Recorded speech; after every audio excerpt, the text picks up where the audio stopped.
சில சில குட்டீஸ் எல்லாருக்குமே வந்து பார்த்தீங்கன்னா, ஒரு சிறப்பான குட் மார்னிங்ப்பா.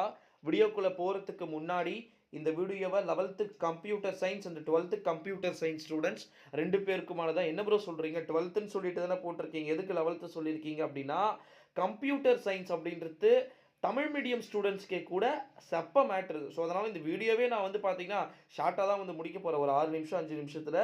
குறிப்பா வந்து 11த் ஸ்டாண்டர்ட் கம்ப்யூட்டர் சயன்ஸ்க்கு 14ஆம் தேதியும், 12த் ஸ்டாண்டர்ட் கம்ப்யூட்டர் சயன்ஸ்க்கு 8ஆம் தேதி எக்ஸாம் ஸ்டார்ட் ஆகுது. இப்போ இதில வந்து நம்ம யார் இத பத்தி பார்க்க போறோம்னா, ஒன்லி 12த் ஸ்டூடண்ட்ஸ்க்கு மட்டும் தான் வந்து பார்க்க போறோம். 70க்கு 70 மார்க் ஓகேங்களா? எடுப்பது எப்படி? அசால்ட்டா எடுத்துடலாம். ஏன்னா வந்து கம்ப்யூட்டர் சயன்ஸ பொறுத்தவரைக்கும் மோஸ்ட்லி புக் பேக் தான் அதிகமா வந்திருக்கு. கடந்த 4, 5 வருடங்களாகவே அப்படிதான் வந்துட்டுருக்கு. ஸோ, அத பத்தி தான் வந்து பார்க்க போறோம். பார்க்கறதுக்கு முன்னாடி நல்லா ஜூம் பண்றேன் பாருங்க. டோட்டலா மொத்த மதிப்பெண்கள் 70 இருக்கு. இந்த 70ல எவ்வளோ மார்க் எடுத்தா பாஸ் அப்படின்னு வந்து கேட்டிங்கன்னா, ஜஸ்ட் 15 மார்க் எடுத்தாலே பாஸ் தான் செல்ல குட்டீஸ். ஓகே, வாங்க இப்போ வீடியோக்குள்ள போகலாம். ஃபர்ஸ்ட் அதுக்கு முன்னாடி கீழ வந்து டிஸ்கிரிப்ஷன்ல நம்முடைய டெலகிராம் குரூப் லிங்க் இருக்கு. மறக்காம ஜாயின் பண்ணிக்கோங்க. குறிப்பா பாருங்க 1ல இருந்து அடுத்ததா வந்து 1 மார்க் ஃபர்ஸ்ட் 15மே வந்து பார்த்தீங்கன்னா, 4 ஆப்ஷன் வந்து குடுத்துடுறாங்க. அப்சர்வேஷன் கேட்குறாங்க. அதுக்கப்புறமா வந்து பார்த்தீங்கன்னா, எஸ்கியூஎல் கேட்குறாங்க. சி பிளஸ் கேட்குறாங்க. சி பிளஸ் பிளஸ் கேட்குறாங்க. எல்லாமே வந்து பார்த்தீங்கன்னா, ஈஸியா இருக்கிற மாரி தான் 1 மார்க் வந்து இருக்க போகுது. இதுக்கு 15 மார்க் ஃபுல்லா எடுத்துறலாமா ப்ரோனா, அசால்ட்டா தட்டி தூக்கிடலாம். இது 15 மார்க் எடுக்கிறதுக்காக கீழ டிஸ்கிரிப்ஷன் டெலகிராம் குரூப் லிங்க் இருக்கு.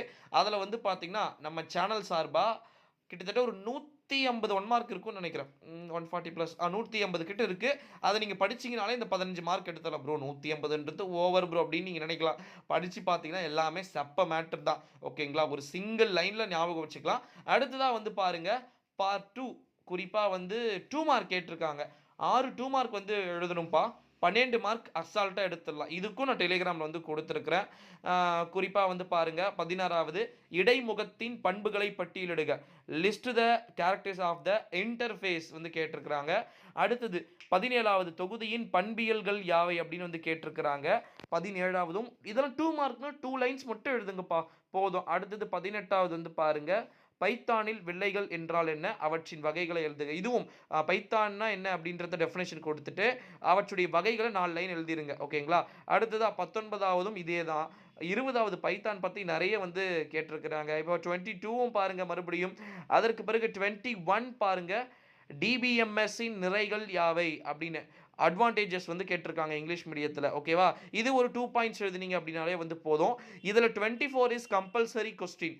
பயனர் வரையறுக்கும் செயற்கூறுகளின் நன்மைகள் யாவை? அப்படின்னு சொல்லிட்டு கேட்டிருக்காங்க பார்த்தீங்களா? ஸோ, இதுவும் வந்து 2 பாயிண்ட்ஸ் எழுதுனீங்கனாலே போதும். அடுத்த கட்டமா 3 மார்க்ஸ் செல்ல குட்டீஸ். 3 மார்க்ல 6 எழுதணும். இதுலயுமே வந்து கம்பல்சரி இருக்கு. 33 கம்பல்சரியா வந்து இருக்கு. 25ல 2 கொஸ்டின் வந்து குடுத்திருக்கிறாங்க. இந்த 2மே எழுதுனீங்கன்னா தான் உங்களுக்கு 3 மார்க். 1 1/2 1/2 மார்க். செலக்டர் என்றால் என்ன?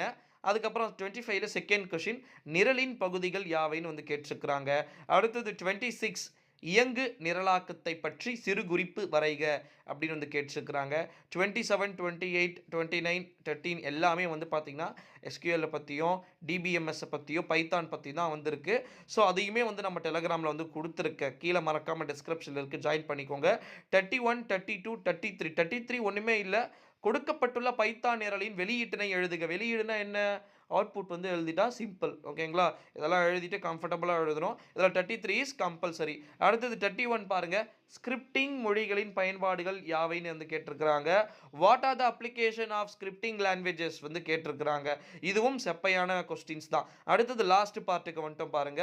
ரொம்ப ரொம்ப செப்பைங்க கம்ப்யூட்டர் சயன்ஸை பொறுத்த வரைக்கும். தமிழ் மீடியமா இருக்கட்டும், இங்கிலீஷ் மீடியமா இருக்கட்டும். இப்போ 34ல 2 கொஸ்டின் கொடுத்துருக்காங்க. ஃபர்ஸ்ட் கொஸ்டின் மாறியின் வரையெல்லை வகைகளை பற்றி விவரிக்க. 2 பேஜஸ் எழுதுனீங்கன்னா தான் 25 மார்க்ஸ் வரும். உங்களால் அது எழுத முடியலனா அடுத்தது பைத்தானின் தரவு வகைகளை தகுந்த எடுத்துக்காட்டுடன் விவரிக்க அப்படின்னு சொல்லியிருக்காங்க. பைத்தான் மட்டுமே நீங்க படிச்சீங்கனாலே பாஸே ஆயிடலாம். அடுத்தது 35ல ஏ பாருங்க. பின்வரும் பைத்தான் நிரல்களின் வெளியீட்டினை எழுதுக. இதுவும் செப்பதான். அடுத்தது 35ல பி கொஸ்டின் பாருங்க. பின்வரும் பைத்தான் செயற்கூறுகளை பற்றி எழுதுக அப்படின்னு சொல்லிட்டு write the output for the following Python programs வந்து கேட்டிருக்காங்க. இதுவும் செப்ப மேட்டர் தான்.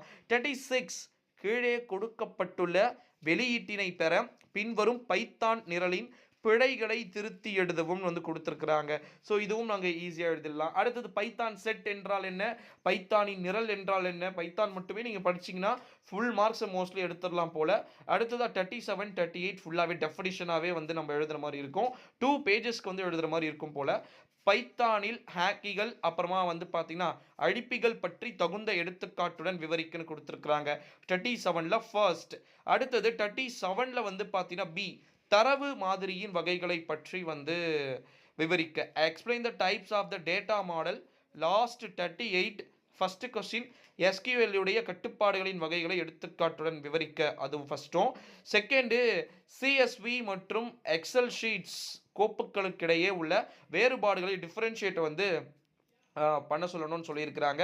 இதில் ஒரு 5 பாயிண்ட், அதில் ஒரு 5 பாயிண்ட் எழுதுறீங்க அப்படின்னாலே வந்து போதும் சில குட்டீஸ்.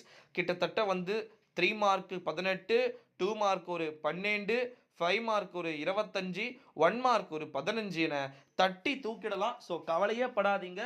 மார்ச் 8ஆம் தேதி நடைபெறப் போகின்ற இந்த கம்ப்யூட்டர் சயின்ஸ் எக்ஸாமை மிகவும் சிறப்பாக, அதாவது 12th ஸ்டாண்டர்டுக்கான கம்ப்யூட்டர் சயின்ஸை மிக மிக சிறப்பாக வந்து நீங்கள் எழுதிட்டு சென்டம் மார்க் எடுக்க வாழ்த்துக்கள். நெக்ஸ்ட் வந்து 11th ஸ்டாண்டர்டுக்கான கம்ப்யூட்டர் சயின்ஸுமே கூட இதுக்கு கீழேயே இருக்கும். அப்படி இல்லைனா கூட சர்ச் பண்ணி பார்த்துக்கோங்க சில குட்டீஸ். சென்டம் உறுதியாக வந்து எடுத்துடலாம். ஸோ நெக்ஸ்ட் அடுத்த வீடியோவில் வந்து பார்க்கலாம். மறக்காமல் நம்முடைய சேனலுக்கு ஒரு சப்ஸ்கிரைப் கொடுத்துடுங்க. நன்றி.